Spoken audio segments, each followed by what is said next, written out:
kau membangkang padaku? Tahun ini kau tidak memberikan tumbal. Ampun, Nyai. Sudah 4 orang saya persembahkan kepada Nyai. 2 orang pembantu. Dan 2 orang yang pinjam uang kepada saya. Sekarang, tidak ada lagi yang mau jadi pembantu di rumah saya. Juga tidak ada lagi yang pinjam uang kepada saya. Orang-orang takut mengalami nasib yang sama. Mati mendadak. Aku tidak mau tahu kau dapat orang dari mana. Pokoknya harus. Kalau kau tidak sanggup, aku akan ambil anakmu. Ampun, Nyai. Ampun, Nyai.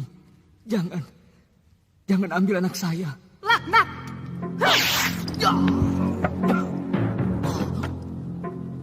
Jadikan dia ganjalan kaki tempat tidurku.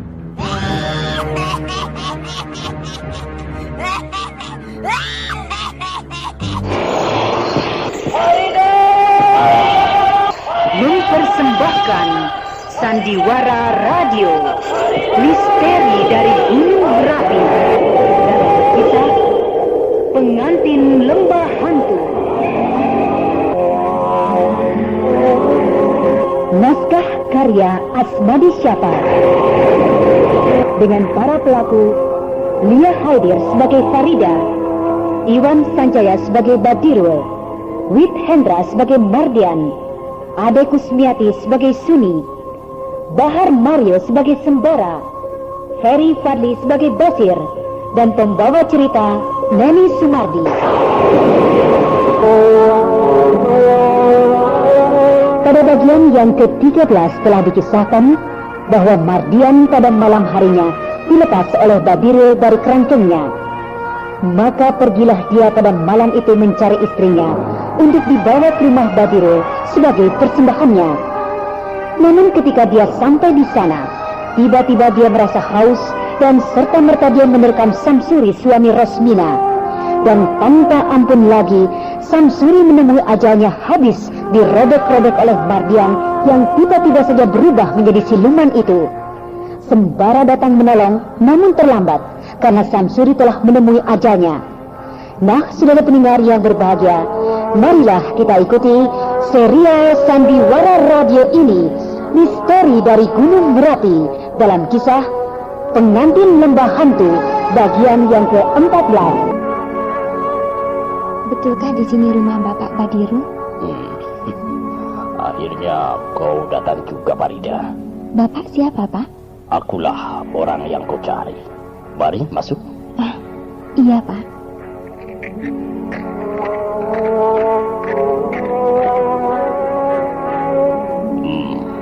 Ini kamarmu. Persis seperti dalam mimpiku. Itu bukan mimpi, Farida, tapi kejadian yang sebenarnya. Kejadian yang sebenarnya? Aneh? Tidak aneh. Itu hanya hal biasa bagiku. Karena aku tahu bahwa kau sedang mengharapkan seseorang untuk melindungimu. Bukan begitu? Iya. Nah, sebenarnya akulah orang yang paling cocok untuk melindungimu itu. Karena manusia-manusia yang selalu mengancammu ada di bawah kekuasaanku. Apa? Jadi Bibi Ros dan Mardian ada di sini? Iya. Mereka ada di sini meminta kemurahan hatiku untuk mengobati mereka. Kau sudah tahu apa yang mereka derita? Iya, sudah. Nah, sekarang kau akan aku pertemukan dengan suamimu yang tidak pernah bisa bertugas sebagai suami. Bapak tahu semua tentang diriku. Aku memang mengetahui semuanya tentang dirimu. Dan itulah yang disebut jodoh. Mardian, menghadap kemari.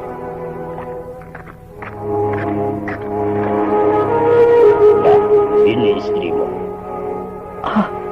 Farida? Iya, aku. Kapan kau datang? Baru saja. Aku sudah berkali-kali mencari ke rumah, tapi kau tidak pernah ada. Atau kau yang tidak berhasil mendekatiku? Iya, itu salah satu di antaranya. Aku sudah tahu apa yang akan kau lakukan terhadap diriku. Iya, maafkan aku. Aku melakukan itu bukan atas kehendakku. Tapi aku didorong oleh kemauan yang tidak bisa aku kendalikan. Iya, aku sudah tahu. Mau kau memaafkan aku? Mau kan? Kau datang ini juga suatu berkah bagiku. Karena aku akan terlepas dari siksaan itu. Kau tidak boleh mendekati istrimu. Kau ada dalam kekuasaanku. Kau hanya boleh berbicara saja seperlunya tanpa menyentuhnya. Tapi saya... Ingat, semua yang ada di sini aku yang menentukan, bukan kau. Mengerti? Mengerti, Pak. Nah, mulai hari ini kau tidak akan aku kerangkeng lagi. Karena Parida telah datang padaku. Tapi bukan berarti kau telah sembuh dan bebas sama sekali. Bukan. Kau harus ingat itu. Dan jangan coba-coba melawan kemauanku. Mengerti? Iya, Pak. Mengerti. Satu lagi yang harus kau ingat. Bahwa kau tidak boleh sekali-kali mendekati dan berbicara dengan istrimu tanpa seizinku. Karena dia adalah tamuku. Sedangkan kau... ya, boleh dibilang adalah tawanan. Iya, Pak. Nah, kembalilah ke tempatmu. Iya, Pak.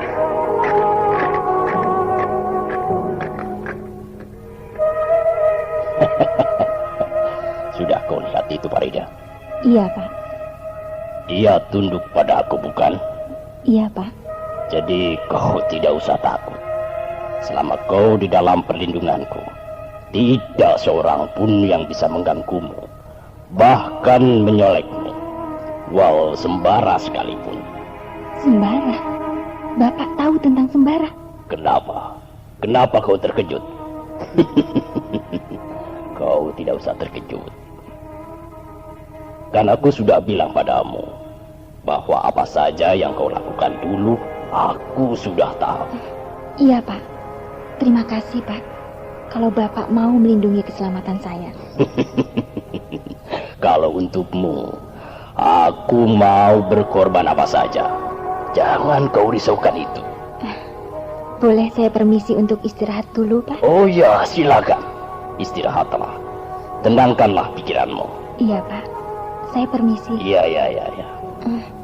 Maksud saya mau mengunci pintu kamar ini, Pak. Oh, begitu. Ya.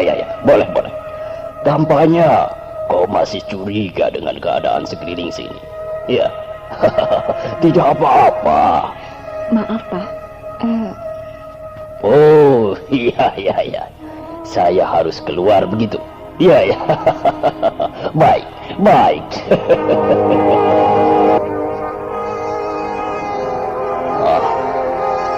Benar-benar cantik gadis itu. Tapi tampaknya dia tidak gampang untuk bisa mengikuti kemauanku. Aku harus perlahan-lahan membujuknya. Iya. Sebaiknya akan aku jadikan istriku saja. Dia tidak akan aku korbankan ke lembah itu. Biar gadis yang di bawah si Rosmina saja yang akan aku korbankan.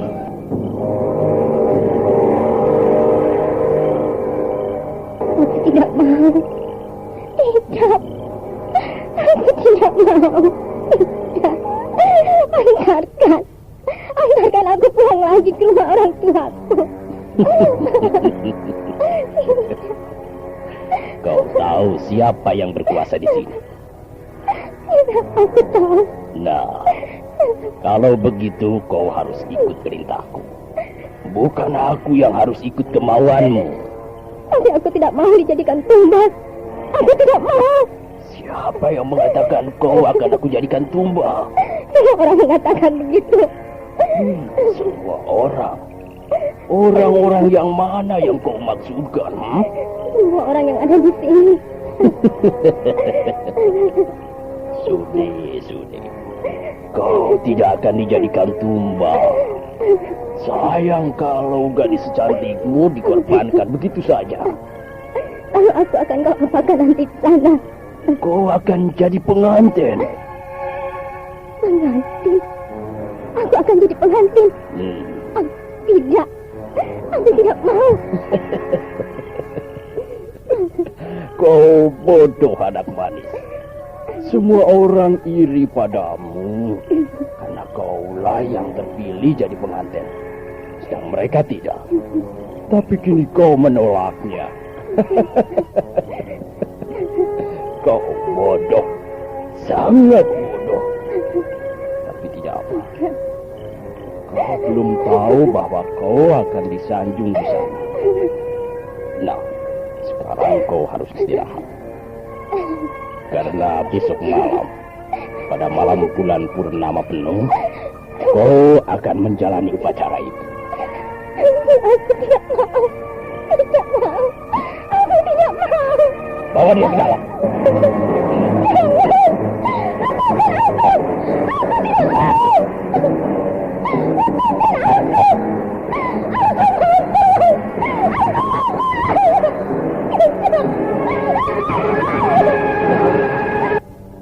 Besok malam upacara itu harus dilaksanakan. Kalau tidak, maka akulah yang akan mendapat celaka.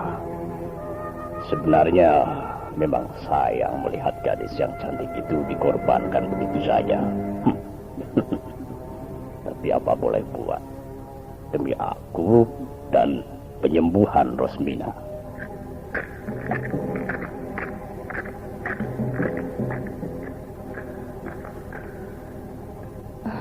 Dia sudah pergi. Untung dia tidak melihatku. Tempat apa ini? Apakah tempat ini adalah tempat pembunuhan orang-orang? Kasihan gadis itu. Besok malam dia harus dikorbankan demi kepentingan Pak Badiru itu. Dan demi pengobatan Bibi Ros. Bagaimana caranya aku menolongnya? Tampaknya rumah ini sepi-sepi saja. Iya. Orang tua itu tadi sedang pergi entah kemana. Kalau begitu, kesempatan kita untuk menyelidiki keadaan sekitar sini, Bas. Apa tidak perlu kita mencari Farida dulu? Ya, tapi aku ingin tahu, akan diapakan gadis yang dibawa oleh Bibi Ros itu di sini? Bara, lihat. Siapa itu? Oh, Farida. Farida ada di sini. Bagaimana dia bisa sampai di sini? Iya. Lalu buat apa dia di sini? Siapa yang membawanya kemari, Bara? Apakah dia juga dibawa oleh Bibi Ros? Aku belum tahu. Kita harus menanyakan padanya. Kasihan Pak Raisman. Dia bingung memikirkan anaknya. Sedangkan Farida tenang-tenang saja di sini. Kita harus tanya pada Farida, Basir. Bagaimana? Aku yang masuk ke sana? Jangan. Rumah itu masih dipagar dengan ilmu gaib oleh yang punya. Kau tidak akan bisa masuk, Basir.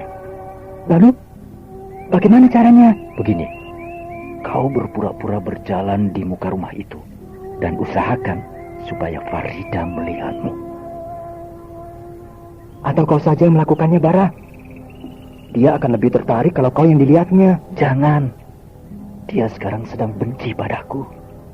Jadi, harus kau yang melakukannya. Aku akan menjagamu dari sini. Bagaimana? Baiklah kalau begitu. Cepat. Ini kesempatan baik. Farida sedang berada di pinggir jalan itu. Ayo. Ya, baik. Doakan aku ya.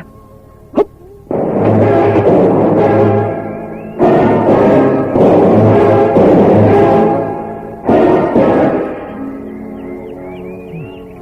Kebetulan dia melihat aku. Aku harus pura-pura tidak tahu.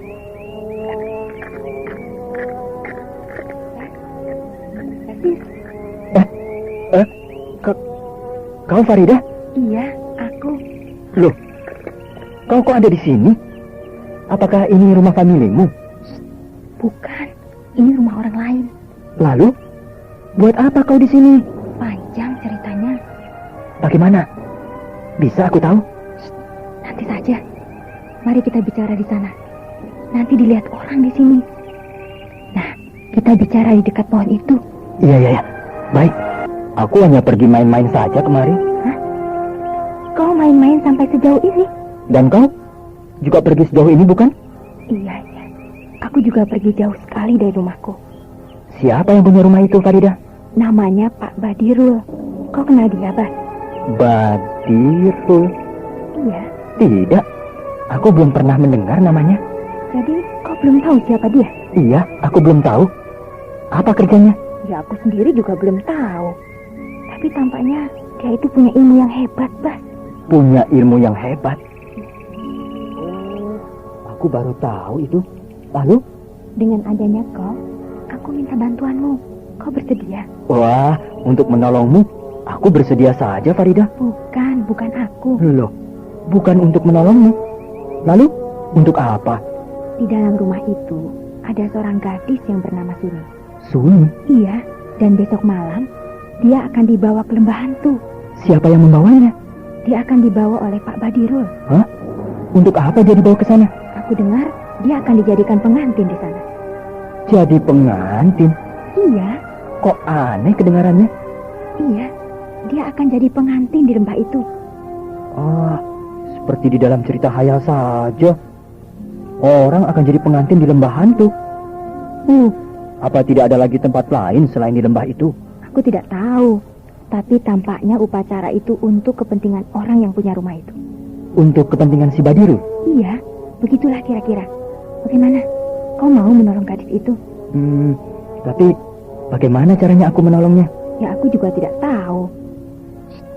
Itu Pak Badirul pulang. Aku harus cepat-cepat kembali. Baik. Dari mana kau, Farida? Saya tidak dari mana-mana, Pak. Saya ada di sini dari tadi. Betul begitu. Apa Bapak tidak percaya? Ya. Tampaknya ada yang menyelimutimu tadi. Sehingga aku tidak begitu awas melihatmu. Itu hanya hayalan Bapak saja barangkali. Ya, mungkin. Tapi nampaknya Farida ini ada yang melindunginya. Sehingga apa yang dilakukannya tidak jelas olehku. Aku harus hati-hati terhadap serangan gelap ini.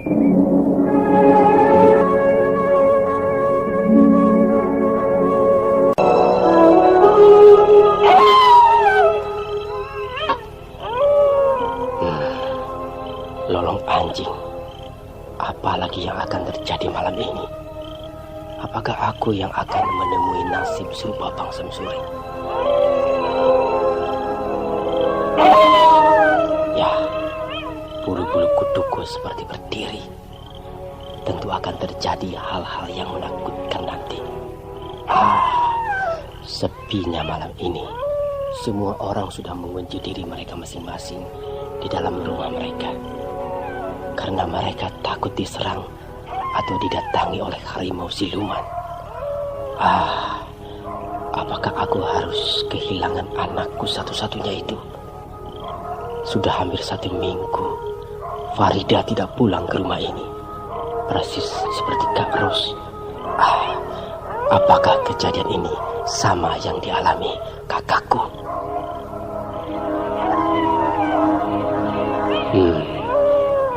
Anjing itu melolong terus. Dan kedengarannya, aku harus intip dari lubang kunci ini. Tidak kelihatan. Malam ini gelap sekali.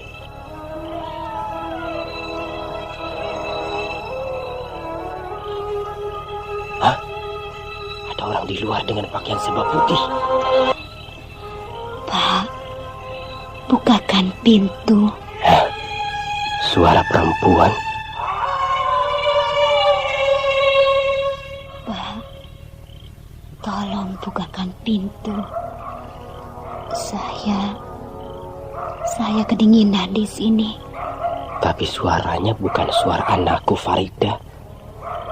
Tapi kenapa anjing itu melolong terus? Apakah aku akan mengalami hal yang sama seperti Bang Samsuri? Pak. Siapa? Saya, Pak. Tamu jauh. Apakah aku harus bukakan pintu ini? Jangan-jangan dia ini siluman. Tolong, Pak. Bukakan pintu ini. Saya kedinginan di luar. Anginnya kencang sekali. Siapa namamu?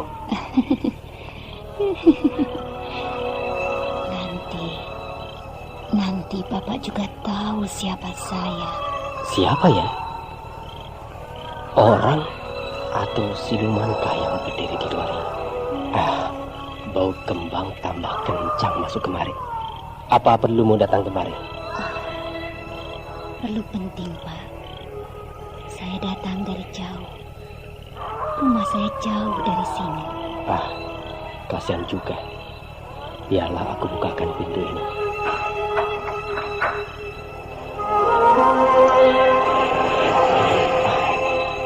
Wanita ini cantik, tapi wajahnya pucat sekali. Mari masuk. Terima kasih. Langkahnya tidak terdengar dan kakinya tidak terlihat. Apakah karena bajunya yang panjang itu? Mari duduk. Ya, terima kasih. Maaf, pintu ini saya tutup. Angin di luar kencang sekali. Iya. Tampaknya anak lelah sekali. Mukanya pucat. Memang begitu, Pak. Muka saya ini hampir-hampir tidak ada darahnya. Kalau saya kelelahan, persis seperti baju putih yang saya pakai ini, Pak. Ya, memang putih sekali. Adi dari mana malam-malam begini sampai di sini? Kampung saya jauh sekali, Pak. Jauh sekali. Oh, begitu. Bau kembang melatinya tambah kencang. Apa wanita ini yang memakai kembang melati? Kenapa? Kenapa Bapak memandang saya begitu? Apa ada yang aneh pada saya? Tidak. Apa keperluan adik datang kemari? Saya mencari Mardian.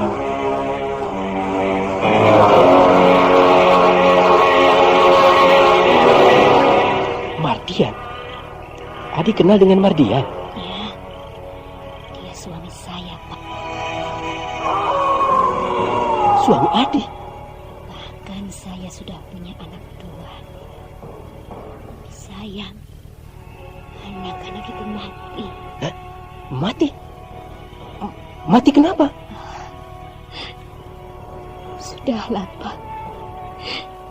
Saya tidak mau menceritakannya. Saya sedih. Mardian punya istri yang lain selain anakku. Pantas dia pergi begitu saja dari rumah ini. Mungkin dia pergi ke tempat wanita ini. Tapi kenapa wanita ini mencarinya? Apakah Mardian main gila lagi dengan wanita yang lain? Sialan. Dasar laki-laki mata keranjang. Bapak, bisakah Bapak mengatakan di mana dia berada sekarang ini, Pak? Apakah dia ada di rumah ini? Ya. Apakah adik istrinya yang sah? Iya. Tapi Mardian itu juga suami anak saya, deh. Apakah adik sudah tahu itu? Sewaktu Mardian berkenalan dengan saya, dia belum beristri.